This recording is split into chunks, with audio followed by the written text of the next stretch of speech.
જીવાત્માને પ્રભુ પાસે જાવાની હામ છે. જીવાત્માને પ્રભુ પાસે જવાની હામ છે. જીવાત્માને પ્રભુ પાસે જાવાની હામ છે. જીવાત્માને પ્રભુ પાસે જવાની હામ. એ ફેરો લખરે 84 નો કહેવાય છે રે. ફેરો લખ 84 નો કહેવાય છે.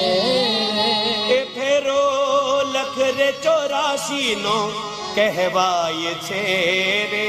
ફેરો લખ 84 નો કહેવાય છે. એનો તન ચોગઠા બાજી સમજાવે શાન. એનો તને ચોગઠા બાજી સમજાવે